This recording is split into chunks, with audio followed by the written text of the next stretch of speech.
یہ گھر میرا ہے، لیکن میں گھر تھوڑا ہی ہوں۔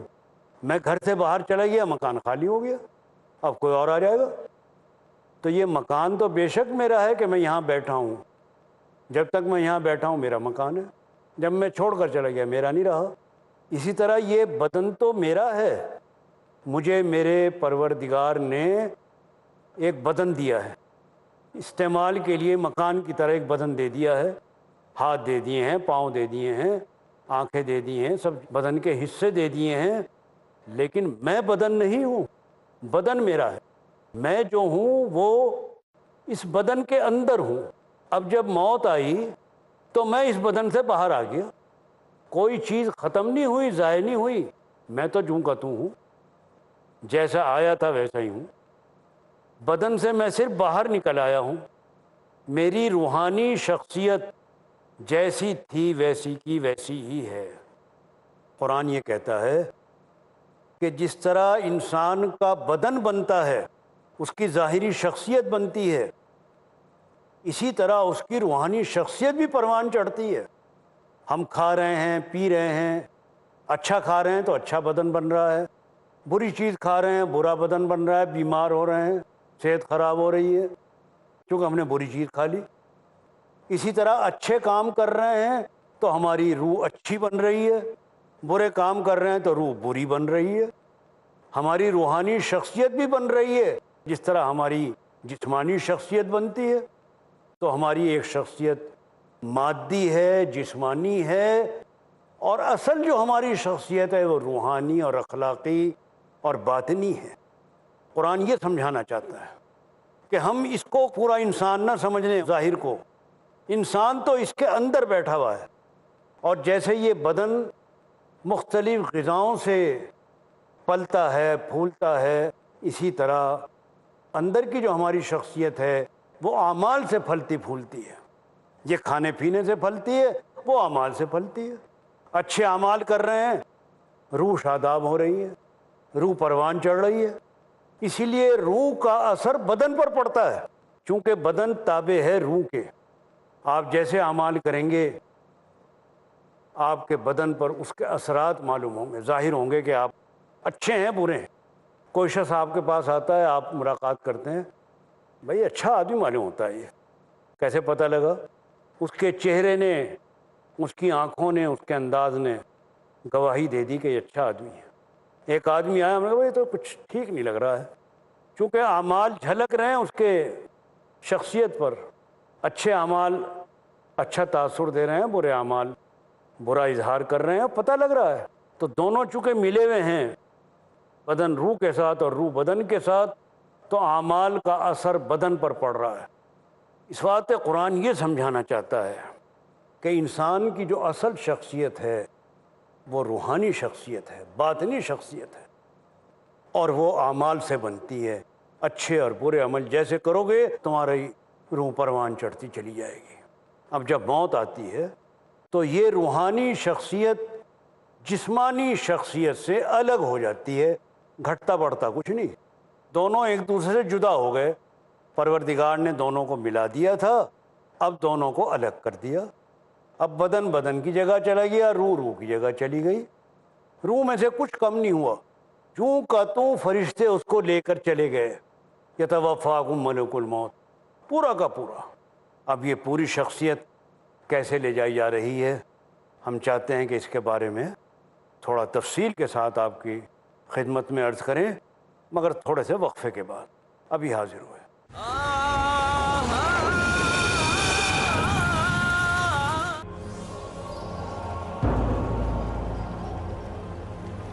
الف لام میم ذلك الكتاب لا ريب فيه هدى للمتقين۔ قرآن حکیم اللہ رب العزت کا آخری اور مکمل کلام جو اس نے نبی کریم صلی اللہ علیہ وسلم پر نازل فرمایا۔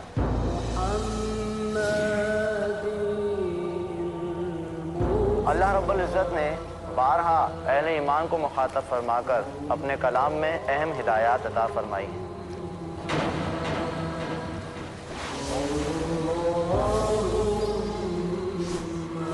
لیکن ہدایات کا جاننا تمام اہل ایمان کے لیے انتہائی ضروری ہے۔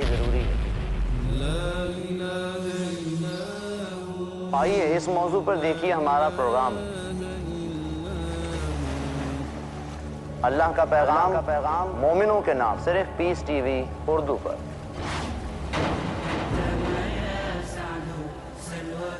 سمجھیے کیا ہیں وہ احکامات ہم پر لازم ہے جن کا احترام۔ اللہ کا پیغام مومنوں کے نام، ہر جمعرات رات 8:30 بجے اور دوبارہ دوپہر 1 بجے انڈیا میں پیس ٹی وی اردو پر۔ ہر شر سے کیا کرتی ہے بندوں کی حفاظت، اسلام کے دامن میں کچھ ایسی ہے حکمت۔ قرآن مجید میں انسانیت کی ضروریات کو اللہ تعالیٰ نے جمع کر دیا ہے۔ آزمائش کے لمحوں میں، مشکل حالات میں، جب پڑی ہے ضرورت، ایک انسان اگر قرآن مجید کو دستور حیات بنا لیتا ہے، کام آئی ہے اسلام کی حکمت۔ تو اس کی تمام تر ضروریات کو پورا کرنے کا علم اللہ تعالیٰ نے اس قرآن میں رکھا ہے۔ قاری صہیب میر محمدی اس پاک کلام کے ذریعے ہی عالم اسلام میں بکھری ہوئی امت اسلامیہ کو جمع کیا جا سکتا ہے۔ جانیے کس قدر کامیاب ہے وہ زندگانی جو کرتی ہے اسلام کی حکمتوں کا احترام۔ حکمت اسلام ہر سنیچر رات 11:30 بجے اور دوبارہ صبح 7 بجے انڈیا میں پیس ٹی وی اردو پر۔ مٹنے لگی تاریخی ہر سمت زمانے سے روشن ہوئی یہ دنیا اسلام کے آنے سے۔ ہمارے اور آپ کے سامنے قرآن نے آئینہ رکھ دیا ہے، کردار کا محاسبہ، اعمال کا موازنہ، اس آئینے کے اندر آپ اپنی تصویر دیکھیے۔ اسلام کے مطابق اے ایمان والو، خیر کو پھیلانا مفتی شکیل سیتاپوری اور دین کے پھیلانے میں اپنی تمام کوششوں کو صرف کر دیں۔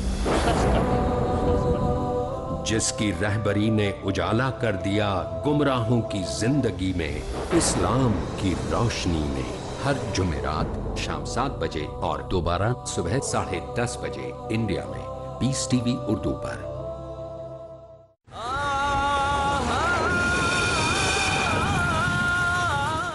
محترم ناظرین، وقفہ کے بعد پھر ہم حاضر خدمت ہو چکے ہیں اور آپ کی خدمت میں عرض کر رہے ہیں کہ انسان کی جو موت کی حقیقت ہے وہ یہ ہے کہ روحانی شخصیت اور باطنی شخصیت مادی اور ظاہری شخصیت سے الگ ہو جاتی ہے۔ اب وہ روحانی شخصیت جو اعمال کے ذریعے تیار ہوئی، وہ موت کا فرشتہ جوں کا توں اپنے قبضے میں لے لیتا ہے۔ قُلْ يَتَوَفَّاكُم مَلَكُ الْمَوْتِ الَّذِي وُكِّلَ بِكُم۔ موت کا وہ فرشتہ جو تمہارے اوپر مقرر کیا گیا ہے وہ تمہیں جوں کا توں اپنے قبضے میں لے لے گا۔ اس میں سے کوئی عمل کم نہیں ہوگا، کوئی زیادہ نہیں ہوگا۔ وہ سارے اعمال آپ کی اس باطنی اور روحانی شخصیت کے ساتھ ساتھ چلے جا رہے ہیں اور آپ کا سفر آگے کا شروع ہو گیا ہے۔ آگے کا سفر شروع ہو گیا ہے۔ اب آپ نے جو چیز یہاں دبائی ہے یا جلائی ہے وہ تو بدن ہے، آپ نہیں ہیں۔ آپ کا بدن ہے، آپ نے بدن چھوڑ دیا تھا، انہوں نے کہا بھائی اس کو دفن کر دو۔ اب تو انسان تو یہاں رہا نہیں ہے، جب انسان اس میں نہیں رہا تو اس بدن کو ہم کیا کریں گے؟ اس کو عزت کے ساتھ دفن کر دو، حوالے کر دو مٹی کے۔ وہیں سے آیا تھا منہا خلقناکم وفیہا نعیدکم، اور اب تیسرا مرحلہ ہے منہا نخرجکم تارۃ اخری۔ بھائی مٹی سے ہی ہم نے تمہارا بدن بنایا تھا، حضرت آدم علیہ السلام کو جب تخلیق کیا تو مٹی سے پیدا کیا، اور مٹی کو پھر شکل دوسری دے دی نطفے کی، اور وہ اس کے ذریعے سے نسل انسانی آگے کو بڑھی۔ اب وہی مٹی کے اندر پھر چلے گئے۔ اب جب پھر وقت آئے گا تو جیسے حضرت آدم کو مٹی سے پیدا کیا تھا، پھر اسی مٹی کے وہی اجزاء جن سے آپ کو بنایا تھا، چاہے وہ کہیں بکھر گئے ہوں، پانی میں بکھر گئے ہوں، ہوا میں چلے گئے ہوں، آگ میں جل گئے ہوں، کہیں چلے گئے ہوں، لیکن وہ اجزاء موجود ہیں، وہ سب اللہ کے علم میں ہیں۔ ان کو پھر اکٹھا کر دیا جائے گا، وہ اکٹھے ہو کر پھر آپ جوں کے توں بن کے کھڑے ہو گئے۔ میں آپ کو ایک حدیث سناتا ہوں، بڑی کام کی حدیث ہے، اور شاید سائنس ابھی اس سے آگے نہ بڑھی ہوگی۔ حضرت محمد رسول اللہ صلی اللہ علیہ وسلم اللہ کے پیغمبر ہیں، آپ کا علم اللہ کا دیا ہوا ہے اور اللہ تعالیٰ سب چیزوں سے باخبر ہے۔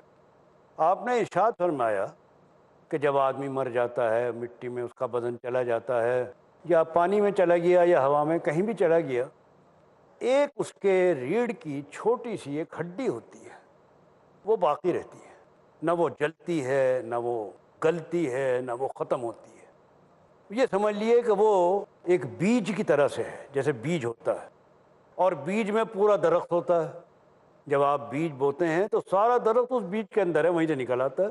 یہ سمجھیے کہ وہ انسان کا بیج ہے، وہ بیج باقی رہتا ہے، اور پھر جب اللہ کا حکم ہوگا تو اس بیج میں سے پھر وہی انسان جوں کا توں جیسا گیا تھا، اس کا بدن پھر واپس آ جائے گا، جوں کا توں۔ بلا قادرین علی ان نسوی بنانا، بے شک ہم اس پر قادر ہیں کہ پور پور ویسی ہی بنا دیں جیسے پہلے تھی۔ جس نے پہلی دفعہ بنایا دوبارہ بنانا کیا مشکل ہے؟ بھائی پہلی دفعہ کسی چیز کو بنانا ہو سکتا ہے کہ تھوڑی دشواری معلوم ہو، اللہ کے یہاں تو وہ بھی دشوار نہیں ہے، لیکن دوبارہ بنانے میں کون سی مشکل ہے؟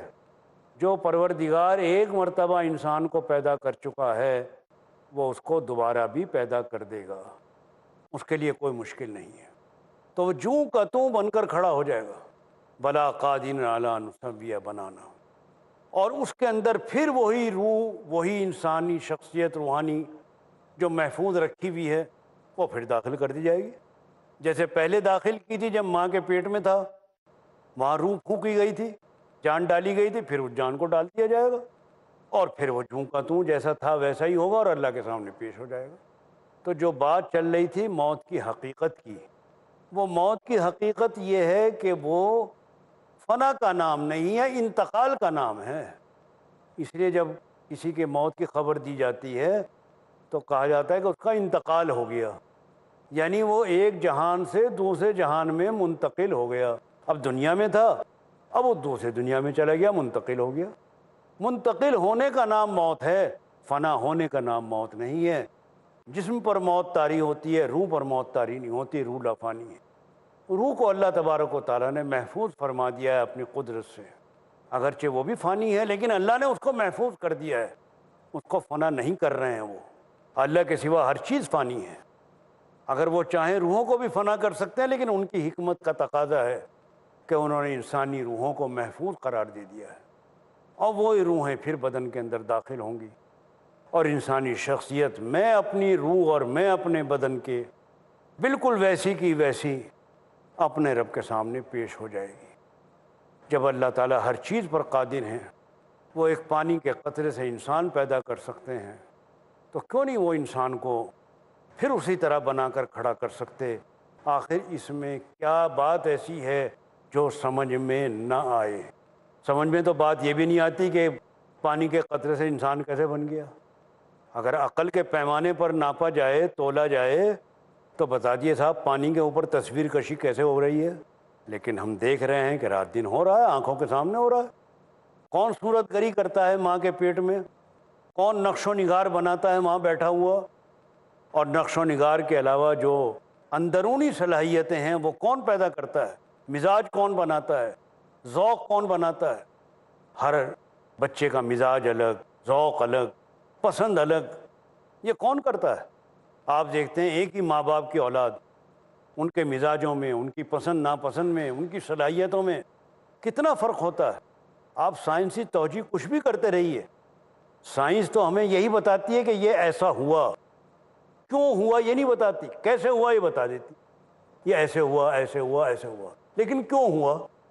کیوں کا جواب تو صرف اللہ کی کتابیں وحی الہی دیتی ہے، کیوں کا جواب سائنس کے پاس نہیں، کیسے کا جواب سائنس کے پاس ہوتا ہے۔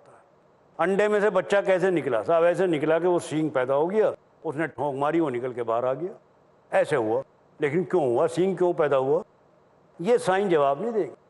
تو کیسے بھی ہوا ہو لیکن کیوں ہوا، یہ اللہ کی حکمت ہے۔ اس نے ایک ایسی مخلوق پیدا کی، موت و حیات کا نظام بنایا، خلق الموت والحیات لیبلوکم ایکم احسن عملا۔ اسی نے موت اور زندگی کا نظام بنایا تاکہ آزمائے کہ کون اچھے کام کرتا ہے۔ یہ اس کی حکمت ہے، اس کی مصلحت ہے۔ اس نے یہ نظام حیات و موت برپا کیا، اس نے یہ زندگی عطا کی، وہی موت عطا کرتا ہے۔ کون روک سکتا ہے موت کو؟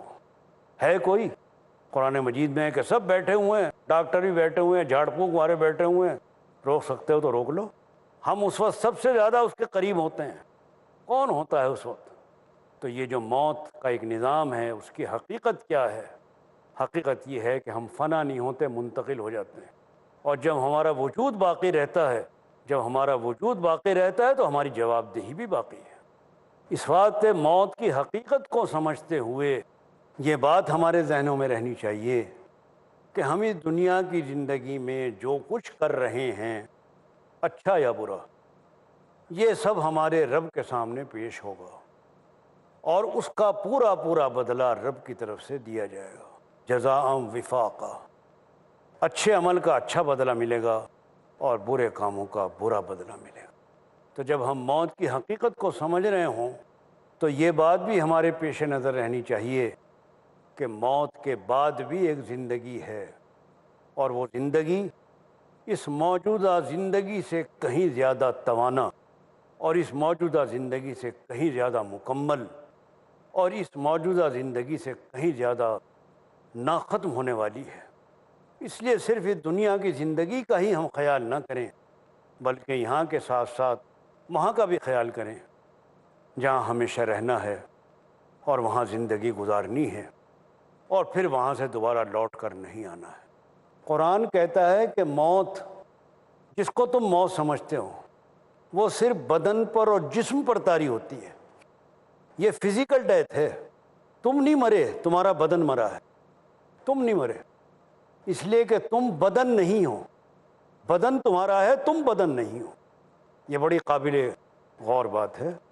جیسے ہم کہتے ہیں کہ مکان ہمارا ہے، ہم مکان نہیں ہیں۔ میں اس گھر میں بیٹھا ہوں، یہ گھر میرا ہے، لیکن میں گھر تھوڑا ہی ہوں۔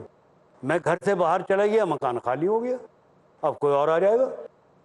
تو یہ مکان تو بے شک میرا ہے کہ میں یہاں بیٹھا ہوں، جب تک میں یہاں بیٹھا ہوں میرا مکان ہے، جب میں چھوڑ کر چلا گیا میرا نہیں رہا۔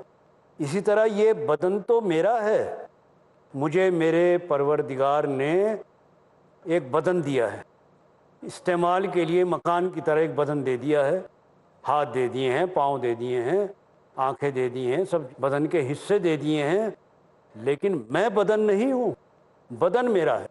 میں جو ہوں وہ اس بدن کے اندر ہوں۔ اب جب موت آئی تو میں اس بدن سے باہر آ گیا، کوئی چیز ختم نہیں ہوئی، ضائع نہیں ہوئی، میں تو جوں کا توں ہوں، جیسا آیا تھا ویسا ہی ہوں۔ بدن سے میں صرف باہر نکل آیا ہوں، میری روحانی شخصیت جیسی تھی ویسی کی ویسی ہی ہے۔ قرآن یہ کہتا ہے کہ جس طرح انسان کا بدن بنتا ہے، اس کی ظاہری شخصیت بنتی ہے، اسی طرح اس کی روحانی شخصیت بھی پروان چڑھتی ہے۔ ہم کھا رہے ہیں، پی رہے ہیں، اچھا کھا رہے ہیں تو اچھا بدن بن رہا ہے، بری چیز کھا رہے ہیں برا بدن بن رہا ہے، بیمار ہو رہے ہیں، صحت خراب ہو رہی ہے کیونکہ ہم نے بری چیز کھا لی۔ اسی طرح اچھے کام کر رہے ہیں تو ہماری روح اچھی بن رہی ہے، برے کام کر رہے ہیں تو روح بری بن رہی ہے۔ ہماری روحانی شخصیت بھی بن رہی ہے جس طرح ہماری جسمانی شخصیت بنتی ہے۔ تو ہماری ایک شخصیت مادی ہے، جسمانی ہے، اور اصل جو ہماری شخصیت ہے وہ روحانی اور اخلاقی اور باطنی ہے۔ قرآن یہ سمجھانا چاہتا ہے کہ ہم اس کو پورا انسان نہ سمجھ لیں، ظاہر کو، انسان تو اس کے اندر بیٹھا ہوا ہے، اور جیسے یہ بدن مختلف غذاؤں سے پلتا ہے، پھولتا ہے، اسی طرح اندر کی جو ہماری شخصیت ہے وہ اعمال سے پھلتی پھولتی ہے۔ یہ کھانے پینے سے پھلتی ہے، وہ اعمال سے پھلتی ہے۔ اچھے اعمال کر رہے ہیں، روح شاداب ہو رہی ہے۔ موت ایک ہی دفعہ آئے گی، بار بار نہ موت آئے گی اور نہ بار بار یہ دنیا کی زندگی ملے گی۔ دنیا کی زندگی بھی ایک ہی بار ملی ہے اور اس کا خاتمہ بھی ایک ہی بار ہونا ہے۔ اس لیے یہ کہیے کہ یہ لاسٹ چانس ہے، یہ آخری موقع ہے، اس کے بعد کوئی دوسرا موقع نہیں۔ اور وہاں جب ہم جائیں گے، اگر یہ آرزو بھی کریں گے، تمنا بھی کریں گے کہ ہمیں پھر بھیج دیا جائے، تو ہماری یہ بات مانی نہیں جائے گی۔ کہہ دیا جائے گا کہ ہم نے جو بتانا تھا تمہیں اچھی طرح بتا دیا، ہم نے کتابیں بھیج دیں، پیغمبروں کو بھیج دیا، سب کچھ تمہیں کھول کھول کے سمجھا دیا۔ تو بہرحال یہ موت کی حقیقت ہمارے پیش نظر ہے، ہم اس کا سامنا کرنے کے لیے اپنے آپ کو تیار کریں اور یہ کوشش کریں کہ ہماری یہ زندگی اور موت کے بعد کی زندگی دونوں ہی سفل ہوں، کامیاب ہوں، بامراد ہوں۔ وآخر دعوانا ان الحمد للہ رب العالمین۔ رب رحیم مشفق